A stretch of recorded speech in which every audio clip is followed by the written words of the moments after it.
Hi all and welcome. Thank you for joining us on the fourth live chat in our 2020 series about the AAAS Science and Technology Policy Fellowships. My name is Cynthia Bernardes and I am a program manager with the fellowships, and I'll be your moderator today for today's chat. The 2020 live chat series is an opportunity to ask fellows your questions. So all chats, including this one, are recorded and made available on our website for on-demand viewing. So the 2020 live chat series features one chat each month on the application season. We are more than halfway through. So today's topic is the perks of being a fellow, networking, influence, and impact. There'll be 2 more chats before the application closes on November 1. And we encourage you to use these chats as a resource as you put together your application. So I want to remind you about the ask questions. So today's chat, we will focus on questions related to the chat's theme. We will try to answer as many questions as possible. Questions may be answered by the panel or via the chat box. You can submit questions via chat at any time by clicking the question box in your menu and typing your questions there. In your message, if you want to ask a specific person, please indicate the person or the people you're directing the question to. So let's get started. Let me introduce you to the panelists. I am joined by Kelly Singel, Tracee Gilbert, and Julian Reyes to share their experiences on what it's like to be a fellow.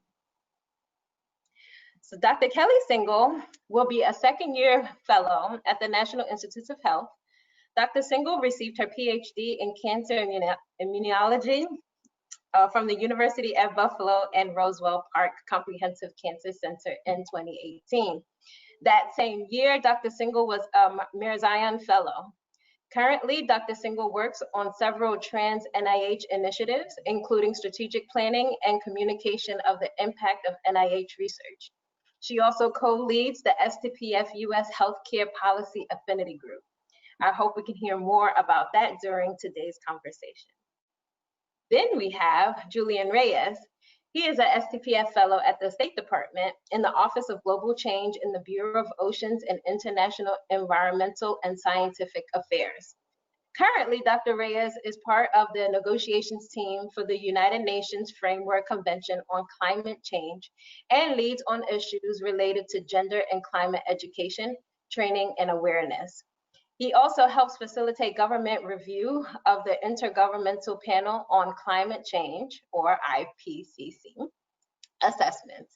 Dr. Reyes was also a Science Policy Fellow at the U.S. Global Change Research Program in 2014 and a Fulbright Research Scholar in 2011 in Germany. He received his PhD in civil engineering from Washington State University.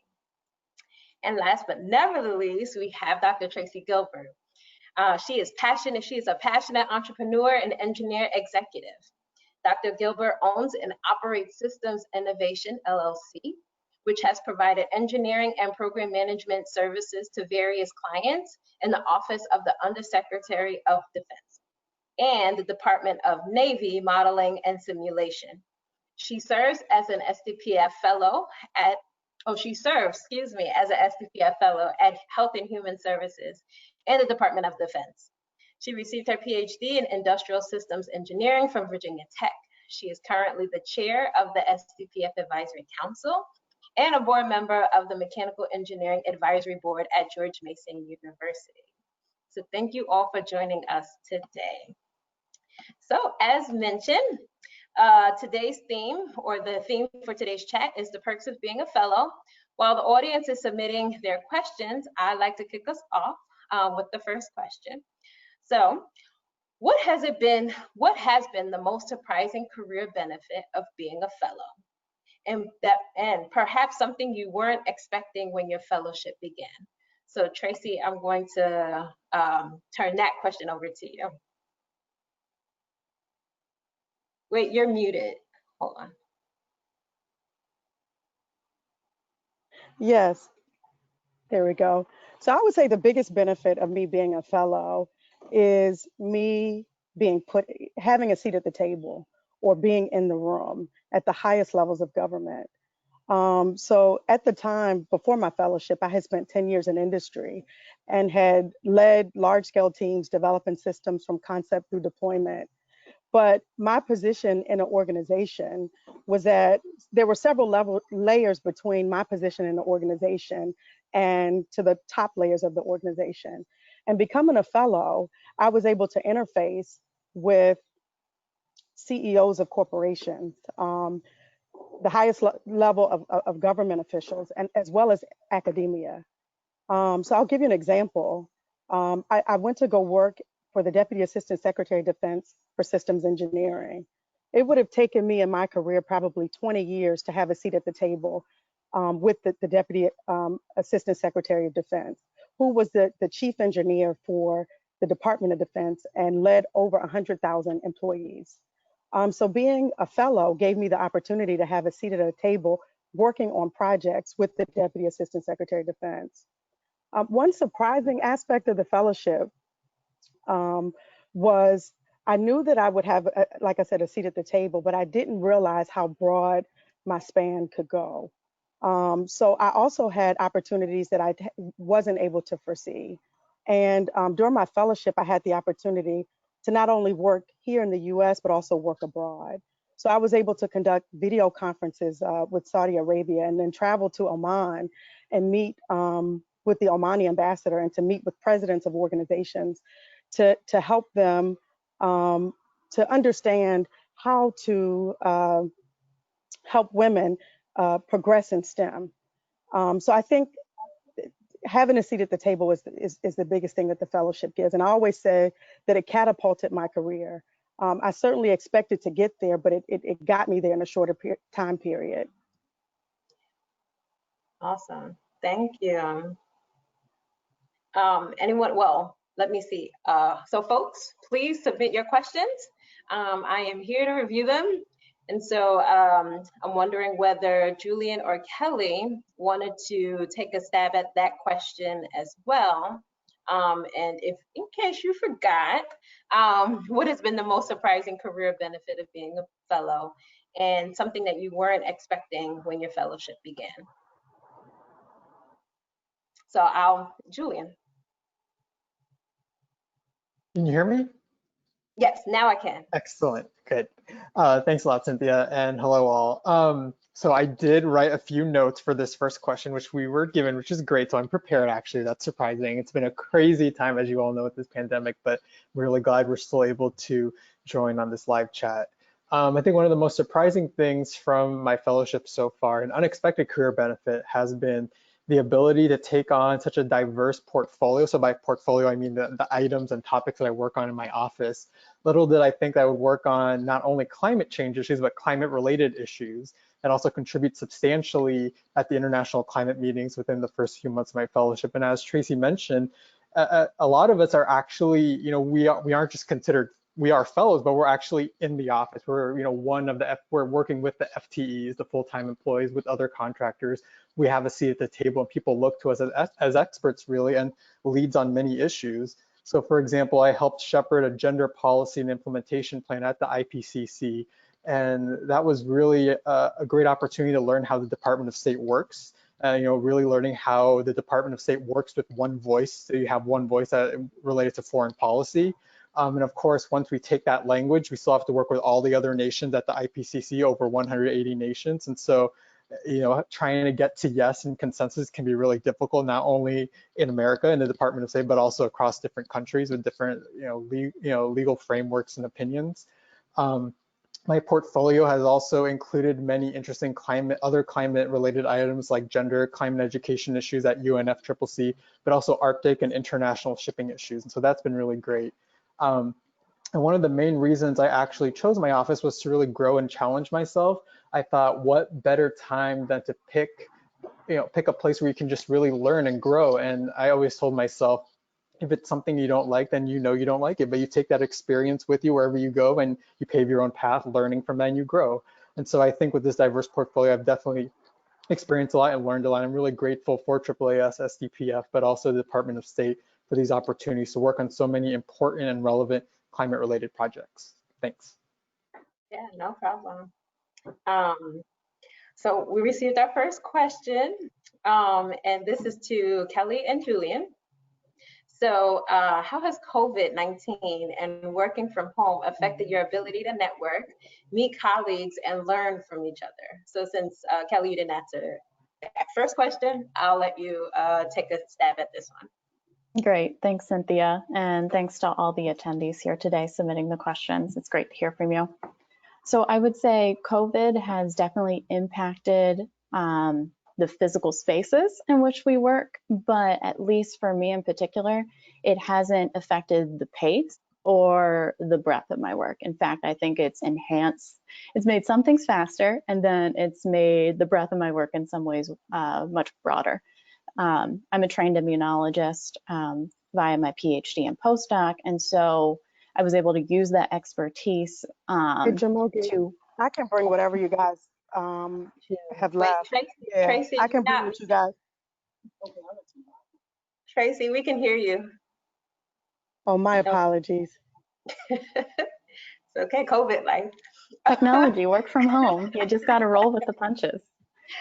And so I was able to help contribute to the NIH-wide strategic plan. I was part of a small team that put that together. I was able to contribute my immunology expertise to write Priority 1, that is focused on developing the foundational knowledge of SARS-CoV-2, the virus that causes COVID-19, the novel coronavirus disease, started in 2019.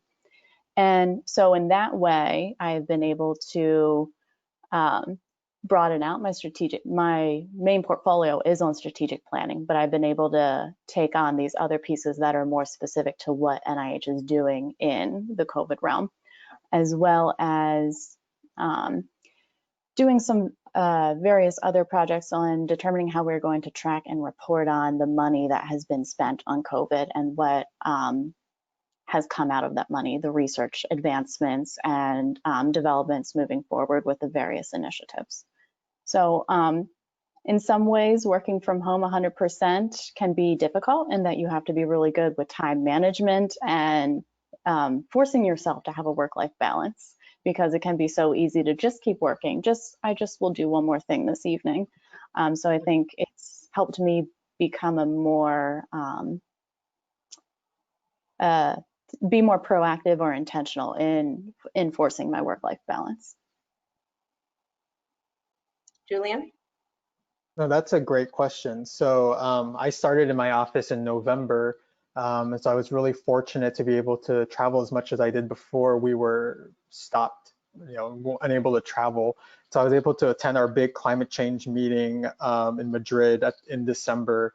And so unfortunately, due to COVID, the next big COP climate meeting won't be until November 2021. So the real question is, how do you keep the momentum going on climate change? It's a really important issue going for more than a year and a half. And so a lot of our negotiations are in person, right? You build those relationships with negotiators from other countries to really build trust in that relationship, so that even though you're in the room and you may have different opinions, you still have that relationship to work with them, to at least have a conversation. And it's difficult when you can't do that in person. So those negotiations have been delayed. And so what do we do in the meantime? There's been a lot of virtual events that have occurred to kind of keep this momentum going.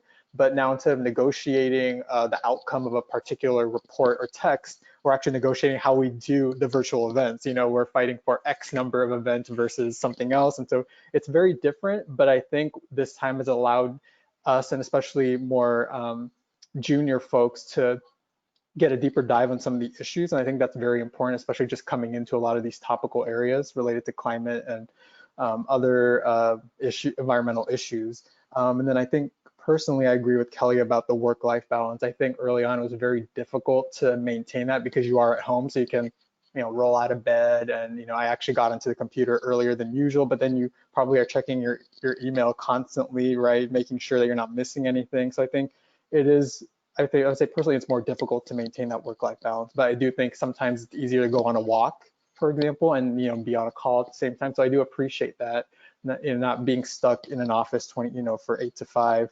But of course, I think we do have to be cognizant of this. If you're living with a partner or a family, like these things, this is the real life. This is how we work from home, right? So I think we also have to be cognizant of that. And I think it's allowed some of our other family people, folks in our office with families to be able to do their work, but from home and take care of, do what they need to do during this time. So I appreciate that. And I think that's everything. Cool. And Tracee, I see that you're outside, and so Yes. we talk about that. Do you want to? I mean, you being an entrepreneur, do you want to talk about how COVID has struck you? Yeah, so I'm actually in the same office that I supported as a fellow. So I transitioned from being a fellow, and actually at the time I had wanted to go into government service, but there was a hiring freeze. So I stayed on as a contractor and then was able to start and launch my company and support the office that I was a fellow. And quite honestly, I would say that the way of the world, I would think for the next year or so, and probably even beyond, we're going to have to rethink how we previously worked. So where I was traveling 2, sometimes 3 times a month, I had a very busy schedule. We're now learning new ways to work virtually together. So I would say it's just not impacted the fellowship, but I think it's impacted us collectively. And we're actually doing it. I mean, my conferences have all gone 100% virtual. And we've learned to use technology to be able to not only do the work that we're doing, but also to collaborate and to continue to network. Speaking of networking, what experience have you had, or excuse me, in your experience, how much has being a fellow helped you to find government career opportunities? And so I know both Kelly and Julian are sort of in the second year fellowship, but is government on the forefront of your mind? And have there been opportunities for you to move into that career path? So Kelly first, and then Julian. So I'll take that on. Coming into this fellowship, I thought that government would be where I wanted to go after the fellowship, and that still rings true for me. I've found that I really enjoy working in government, and the focus on something that's kind of, I think, an unknown thing of working in government is that it's all about relationship building and making those connections with people across the world or down the street or in the office next to you. And I've really enjoyed that aspect of it. And then also the intersection of science with that relationship building. And so in order finding different avenues and paths for that, I'm at the NIH currently, and I'm interested in staying at NIH. And so I see a lot of opportunities to continue on at NIH. And that because those get emailed to you, there's this opportunity to detail, there's this opportunity to open up in this office, it gets sent to you. I don't see at the ready as many opportunities that come to me in other sectors of the government, but because I'm on different listservs for USA Jobs and things, I do get notice of those opportunities. So there are several ways to know about what's out there and the different paths to take. Julian? Yeah, similarly, coming into the fellowship, I definitely had an interest in working for the federal government and really this connection between science and society.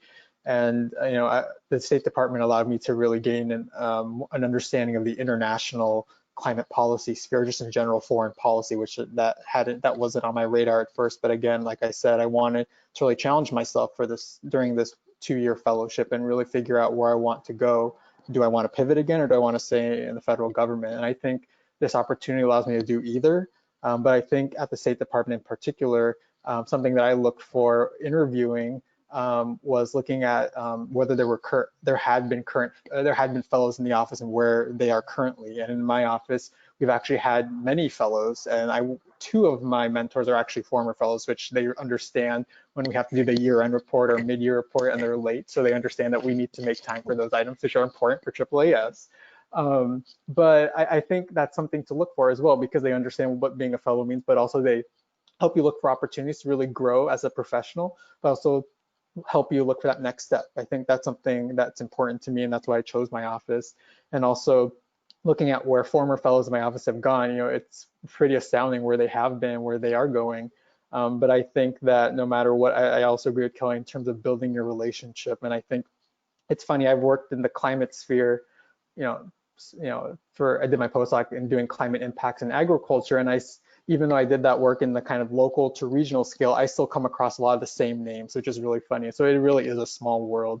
And so I think no matter what, just building those relationships, maintaining, strengthening a lot of those connections, it may be harder during the pandemic, but I think we're making it happen, as Tracee said. So I think in the end, I think we'll be all okay, but I think the fellowship really allows us to really explore a lot of opportunities post-fellowship. Tracee, do you have anything to add? I really like to tell people about the fellowship that it's not a regular job. And in that, I mean, with a regular job, you're restricted to doing the tasks that your organization has set out for you. The beauty of having a fellowship is professional development. And part of that professional development, I made sure as a fellow that I carved out time intentionally to network. And one of the greatest networking tools that AAAS taught me was the informational interview. So if there was a person that I wanted to meet, to set up an interview, it gave me the ability to go and talk to people that I didn't, maybe I wouldn't have had the opportunity to talk to within the fellowship. Another interesting question, but related. What would you do if you didn't, if you weren't a fellow? If you didn't apply to the fellowship, what would you be doing, Tracee? So me, I was on an engineering path. I had worked at Lockheed Martin for 10 years and quite honestly thought I would be at Lockheed Martin my entire career. I actually went back to school full time to get my PhD. And then after getting my PhD, life has its twists and turns, and I ended up starting a family and thought that I wanted a different kind of experience. I went on to work for MITRE, which is an FFRDC, a federally funded research and development center. And from there, I had applied for the fellowship. But for me, if I wasn't a fellow, I would have been on the path of becoming an engineer, of being an engineer, which I had done, and moving up the corporate ladder within a corporation. But the fellowship completely changed, as I said, the trajectory of my career, because had I stayed at MITRE or had I stayed at Lockheed, it would have taken me about 20 years to get to the position that I am today. So I would have been on the same path. It just would have taken me longer to get there. I know you two are fellows, Julian and Kelly, but do you have an idea what you would be doing if you didn't apply to the fellowship? Kelly? Sure.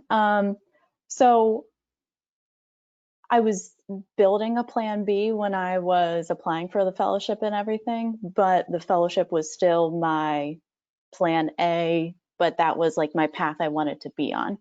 So I was thinking about other ways to get to policy, even if it wasn't necessarily the next step in the federal government.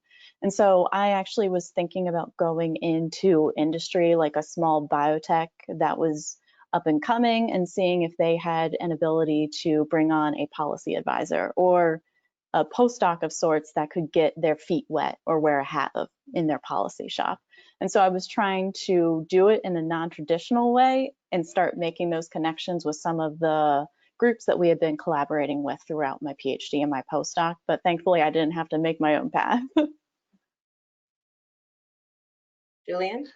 Similar to Kelly, I think the Science Technology Policy Fellowship was kind of up there, right? It's like, how do I get there? Even if I can't right now, can I somehow circumvent something and get there eventually? But I think given my work at the local regional scale, I probably would still be in the climate space, but kind of working on climate issues from the bottom up. So working with grassroots organizations, really working with NGOs to see how we can really move the climate dial to actually get action, especially in the absence of federal action. And I think in terms of other ways to influence policy, I also considered advocacy groups like the Union of Concerned Scientists. I really had an interest in science communication during graduate school, which is kind of what led me down this path of science policy, and other organizations such as the Natural Resource Defense Council or Sierra Club. Those are other ways I thought I could influence policy, but not necessarily at the government level. This one is to you, Julian, and you already touched on it, but an audience member asks, is the fellowship a good opportunity to work in the environmental space? How did you work with IPCC? Sorry, how did your work with IPCC come about as a fellow, and what did you do? That's a great question. I think the environment also, I mean, personally, it's an important issue. I think it can be a difficult and contentious issue, but I think, so technically, Kelly and I are civil servants, we're federal employees because we're at state and NIH. And so we represent the administration's priorities. And so the way I like to think about it is that personally, we have our own values and the way we think about these environmental issues or climate change issues, but really what we're here for is to move on those priorities, but also ensure that they remain issues, whether they're important to the administration or not, but at least they're issues nonetheless. And when they come up again, they could be more important, for example. At the IPCC, climate science will always be an important issue. You know, the way we sell it to our management and politicals is that, you know, we want to make sure that the US makes sure that we have the most robust and high quality science. You know, if we're not at the table helping to ensure that happens, then who will be, right? And I think the US, given all the amazing scientists at NOAA, EPA, you know, they work on the IPCC reports, and, you know, and as a government, you know, when we review it, we also want to make sure that the science is correct, essentially, and is policy relevant, but not necessarily policy prescriptive. That's also something we look for. In terms of working with IPCC, it was an amazing opportunity to be able to be in this huge room with different delegates from around the world, and it's not, I don't think it's exactly what I thought it would be, like arguing over science points, but rather arguing over an outline of a report that won't be published until 2022. So it's very different, but it's amazing to be part of the framework of how scientists will come up with the synthesis report for important climate impacts for the past 6 to 7 years, right? So it's a very different way of thinking. But I think it is a great opportunity to learn about how climate and climate science is packaged in a way so that scientists can provide input into these reports, and then essentially how these reports are written and then delivered to governments and the world. Thanks. Can you all speak about specific networking strategies that worked for you during your fellowship and as an alumni? So Tracee. So I would say I've really come to get a different perspective on networking, and I can give you an example.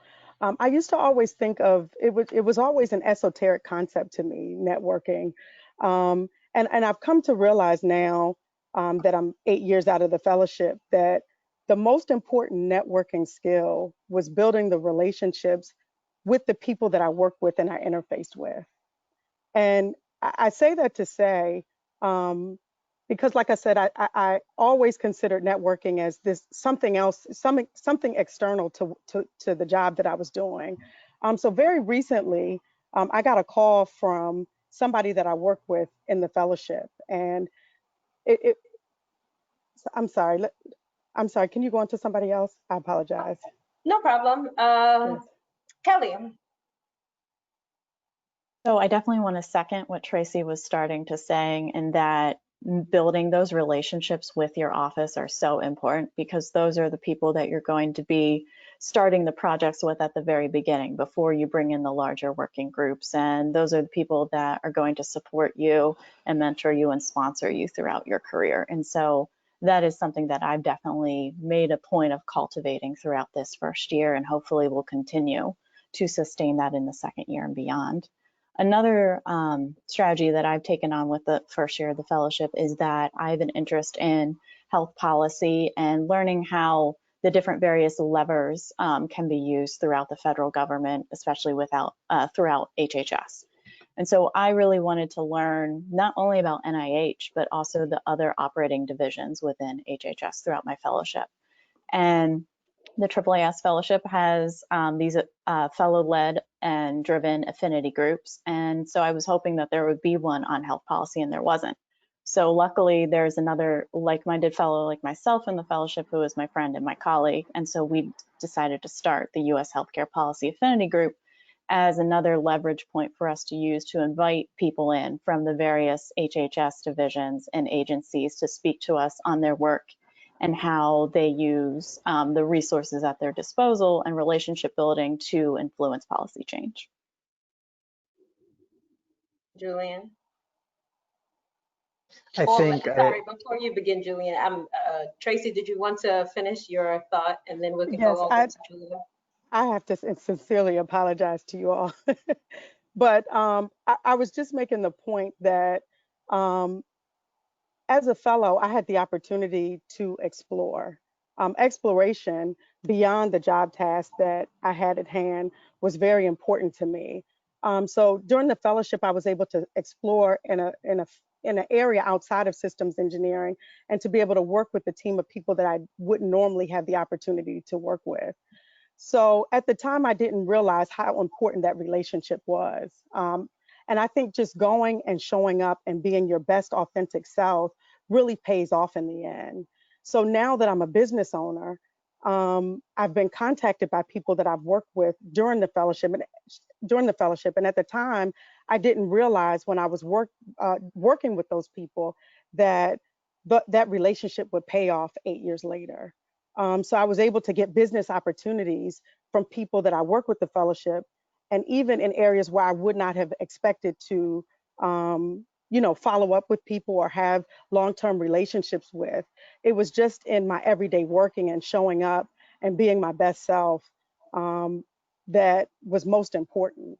And I think something very important about the fellowship is that it gives you an opportunity to work with so many different people. So I think that the best thing that you can do as a fellow is to really come and just make those natural connections with the people that you're going to connect with throughout your fellowship experience. I would say, secondly, from a professional development standpoint, I, of course, wanted to advance as a systems engineer, but I also have an interest and a passion in developing minorities, and I'm developing minorities and now entrepreneurs. So the fellowship gave me an opportunity to not only do my job in systems engineering and to develop policy, but it also gave me an opportunity to explore in the STEM area. So I was able to volunteer to sit on the DoD STEM Executive Board, which was something outside of the work that I had done as a systems engineer. I mentioned that I had the opportunity to go abroad and work and visit Oman and do video conferences with Saudi Arabia. But so hopefully that explains where I was trying to go. Julian, do you have anything? No, thank you, Tracee. No, I think I second what both Kelly and Tracee have discussed. And I think what Tracee said, because going and showing up, I think that's like number one. And I think especially at the State Department, just putting your name out there, they're like, oh, you're the climate expert. I'm like, cool, I guess I know everything climate related and more. But I think just getting your name out there and not being afraid to, be like, hey, I work at this office, this is what I do. And I think people look to you as that point person, whether you know something or not, you can at least point that person to other people who may be experts. And I think it is really valuable to put yourself out there and really grow your network outside of your discipline, as Tracee mentioned, and Kelly as well. Don't be afraid. And plus, I don't do anything related to my PhD anymore, or I'm not an engineer really anymore. And so, you grow out of that and you become something new, but really that's still kind of part of your background. You take that as part of you. And so, yeah, I think it's important to just network as much as you can, no matter what topical area or discipline. Thanks. So you guys touched on it, well, networking, and so we're pivoting to professional development. So can you speak to professional development benefits of STPF? First question. What was your experience with the PD courses, career coaching, and affinity groups? And how did this help your professional development as a whole? So, Kelly. So I already talked a bit about the affinity group that I helped to start. And so we've kind of used that as a way to make connections throughout HHS and also professional and advocacy organizations that interface with Congress to advance health policy and try to impact it in some way. So that's one of our goals one of our personal professional development goals, if you will, that we have been trying to advance with using the affinity groups. And then also, as well as the professional development events, I actually, I believe, have attended every single one that has been offered so far, because I've made that my priority to take advantage of everything and always go into something with an open mind. And as long as I get one thing out of everything that I attend, then it's been worthwhile to me. And so I know personally, you know, one thing that they say, especially for women, is it can be hard to talk about money and promotion and financial negotiations. And so that we had a professional development event on that. And so I've been trying to take those sorts of lessons with me into the future. Awesome, thanks. Julian? I think related to the affinity group, so I'm part of the energy climate affinity group, and I think that was a great opportunity for me to network with those in the energy climate space across the different agencies. And we recently hosted a virtual climate justice symposium looking at the issue of climate justice across different sectors, including agriculture, energy, water. And of course, I was really interested in helping on the agriculture sector, since that was something I did before AAAS. And so that was a great opportunity to not only, you know, grow my current network with my fellow fellows, but also use some of my past networks to help at this symposium, which was a hit actually, and really great opportunity. I've attended, unfortunately, I've been usually busy with other things to attend most of the PD events. I have attended, the ones I have attended have been very informative. And I think there were some on negotiations I thought were very helpful across different ways you may experience negotiations, whether it's working with across the interagency, so across the Department of Interior, EPA, or negotiations in your own life. And I think that was a valuable skill to have. Yeah. Tracee? Yes. So I attended, of course, most of the activities, and I would say one of the regrets that I do have, if I had to do it all over again, is I would have done more. Because like I said, I think those connections are what's most important. One of the benefits that you do get out of professional development is the softer skills. So oftentimes we're very focused on our technical skills, but I think those softer skills are just as important. So your communication skills, writing and verbal communication, negotiation skills, and the list goes on. But I think it's those softer skills that I think are very important as well. And like I said, if I had it to do over again, I would have gone to mostly everything. So Kelly, you are a winner in this chat here of attending the most PD, well, not the most, but all PD events offered in the fellowship year. All right, guys, well, keep your questions coming. Let's see, we have another question here. What's your best advice for anyone preparing to apply? And what's a good way to get your feet wet in policy? Tracee? So if you're preparing to apply, I would encourage you to reach out to a fellow or an alum, to just talk to them and to get a sense of, to really just get a sense of where you fit and how you can tell your story. One of the things I do is I do sit on the selection committee for the fellowship, and I think it's very important for you to be able to lay out your story. So I think it'd be a great idea for you to connect with another fellow. Julian? I second Tracee about speaking to current fellows or former fellows. During the application process, I had a non-fellow actually, but a really good friend of mine look at my application, my essays, make sure he could understand them, and he had great comments, and he noted that I had double the number of characters, so that was also a great comment, made sure that we cut down on the text. But it was really great because how can I say this in half the number of words, right?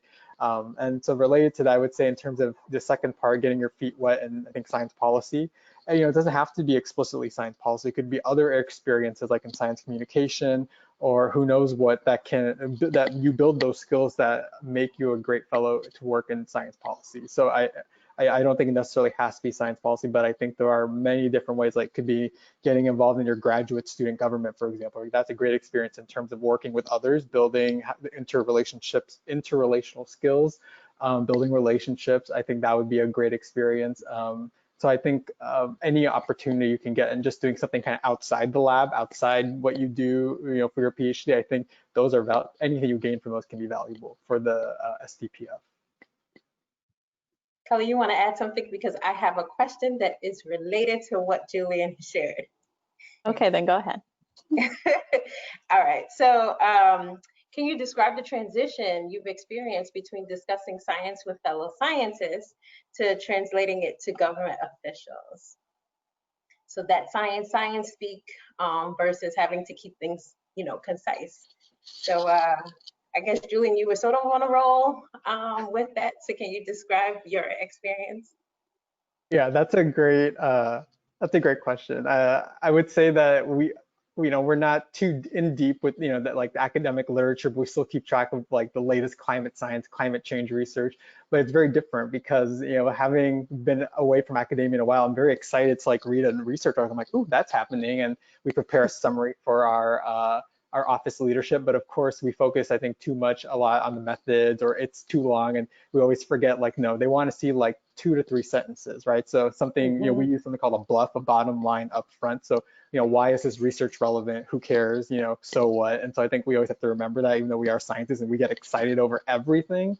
And so that's been an interesting transition. And recently I wrote a paper on geoengineering, a 2-pager, and it's been an interesting process because the kind of outcome and how we write about geoengineering has changed since I've started that assignment. And so I would say in my line of work, trying to translate science, the goal sometimes changes as well. And so you're kind of retooling how you write that. But I think it's still important to know that what you write becomes something you can use later again. So I think that's something we learn in graduate school, even though you're coming up with all these papers and you may not see a use for a paragraph, you can reuse it later down the road.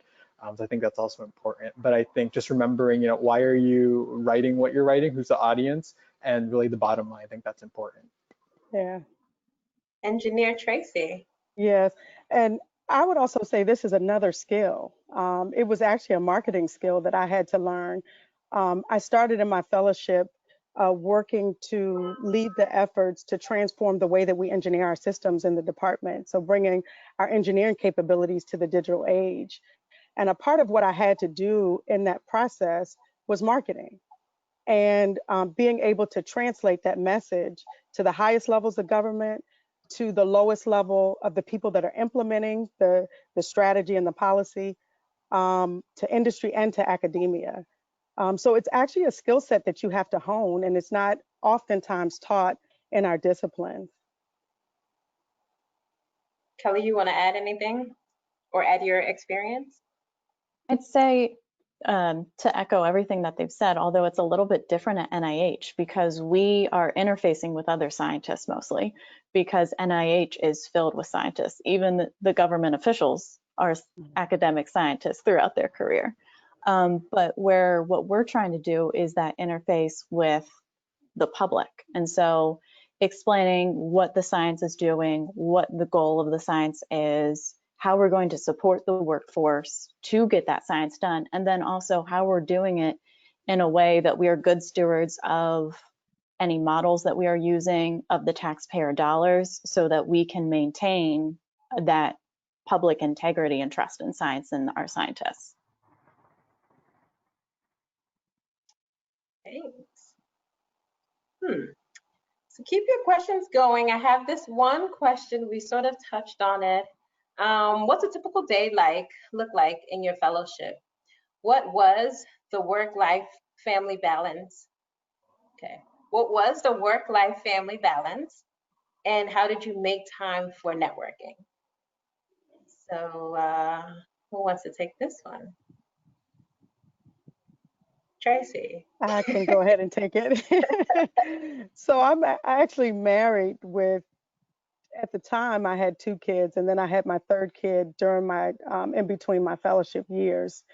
And I think work-life balance really starts with yourself, and setting the boundaries that you need to be able to take care of yourself, to be able to take care of your family, and to be able to take care of your work responsibilities.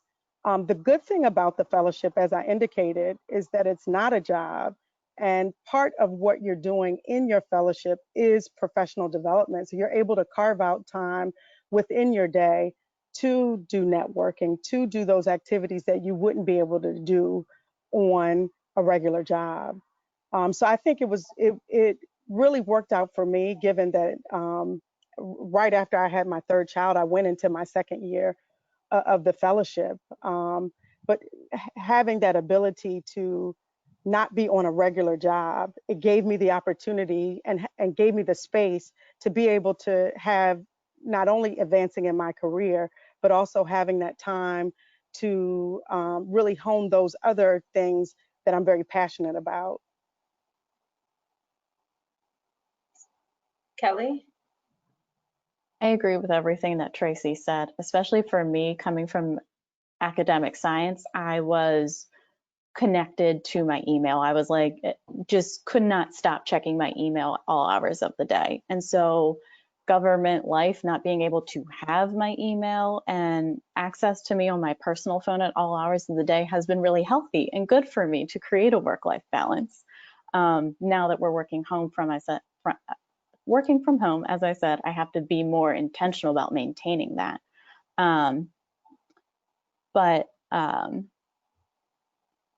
So I think there's been a lot of things that have been very good about it for me.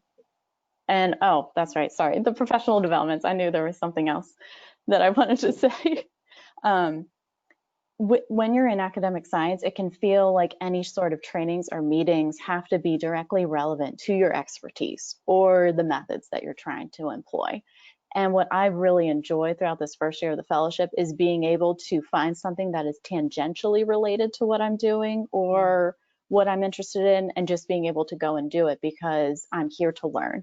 I'm here to be a sponge and to absorb everything and really broaden my experiences. How did you handle colleagues in the office that did not know or didn't know anything about STPF or about the fellowship? How did you explain, or how did you share your experience and talk about the fellowship to those colleagues that does not know anything about the fellowship? So very interestingly enough, in the engineering community, most people don't know about AAAS. So I took it on as my responsibility to help educate people that I interfaced with on the fellowship. So one of the things I did was a brown bag to bring everybody together and to give them an overview of not only why I was there, but also to explain to them about the fellowship and the activities that I would be taking on throughout the course of the year for the fellowship. Anyone else want to add anything? Julian and Kelly? Okay. So what were your expectations prior to the fellowship, and then how has the fellowship changed your world? So Julian? In terms of expectations, I expected to learn a lot. I also told myself that I wanted to do something a little bit different outside of my academic background. As Kelly said, I knew that I wanted to use this time to learn and grow and challenge myself. And I think Tracee had said, be honest. And I think, I'm being honest with myself in that I want to try this out. I've never worked in foreign policy. I want to see what it's like and whether I like it or not. So I think it's an important time to think about what you do want, at least in the near term, but also thinking about how you can pivot if you would like to and use this experience for something else down the road. I think that's also important. And so related to when you're applying, I think there are different ways to sell yourself. You could either use your relevant topical experience and say you want to be that expert at a particular agency, but you could also say that while you have that relevant expertise, that would make you also an excellent candidate for other tangentially related issues, like Kelly said, or using those skills in other agencies. So I think really the fellowship really opens a lot of doors. And I like to tell people when I talk about the fellowship related to your last question, let the fellowship take you where it will, because you never know where it will. And it's been an amazing opportunity for all of us. I can't remember the last part of your question, but I'm just like having a great moment, talking about But yeah, even though I'm just in the first year and renewing for my second year, I think it's been an amazing opportunity, and you really just like Kelly said, you're a sponge. You're taking in as much as you can, and taking advantage of the opportunities to learn, grow your portfolio. And I think that's what else can you do? And since most of us are PhDs, we want to learn. I think that's just great. Kelly, Tracee, you want to add? Sure. So let the fellowship take you where it will, I think is a great quote. Because going in, I expected to be, to get a position in government and to move up the government chain, if you will. And I had no idea that I would become an entrepreneur on the other side of it. But I think the fellowship prepared me for launching out on my own and has been a great resource to help me to grow and scale and to just have a greater vision for myself. So I think going into the fellowship, I had big dreams. I thought I was a big dreamer, but on the other end, I can see that it really prepared me for my dreams, and I could have never imagined where I would be today. I always say that the fellowship really catapulted my career, and it just catapulted my trajectory in such a short period of time. That's awesome. All right, we're coming close to time. I really want to ask this question before we ask the final question. How has your physical presence in DC been beneficial to your life as a fellow and building your career? So I guess, were you in DC prior to the fellowship? And once you were in DC, how has it, catapulted or, made your fellowship impactful? So Kelly? So prior to being in DC, I was in Buffalo, New York, doing my PhD and a postdoc. And by the way, I'm back here now during telework. So I'm not currently in DC during the shutdown and stay at home and everything. But moving to DC has been a great opportunity because like those trainings and meetings that I talked about, you could just pop out of the office, get a change of scenery, go and meet people at those different events because there's everything there in DC. There's government, there's industry, there's smaller companies, there's advocacy organizations. You get this conglomerate of all different experiences and different methods and ways of thinking for how to impact policy. And so it's a really great opportunity to broaden your experiences and interface with those people that are doing that kind of work and can help you find different avenues for the way to get your work done. Tracee, Julian, life in DC? Yeah, so I am from the DC area. I'm from Prince George's County, Maryland, but I've also lived in DC and now I'm in Arlington, Virginia. But I would say in terms of the fellowship, I think physically being here at the hub of the government was wonderful for me. I think one of the things that I did that I never had on my radar is just having the ability to go on the Hill. I mean, that was something that was out. I was in the executive branch, but having the opportunity to go to the Hill was phenomenal. And not just the Hill, but going to the national academies, going to various meetings around town, I think was something that also enhanced my fellowship. And of course, it wasn't a part of the work that I did day in, day out, but it provided additional professional development that I hadn't anticipated. Got it. Thank you, guys. All right. So last question, parting advice. So what is the most important thing you did or are currently doing during your time as a fellow that prepared you for life after the fellowship? So Tracee, I sort of want you to take that one. And then if it's concise and short, then I'll pass it over to Julian. I think the most important thing that I did as a fellow was being in the room,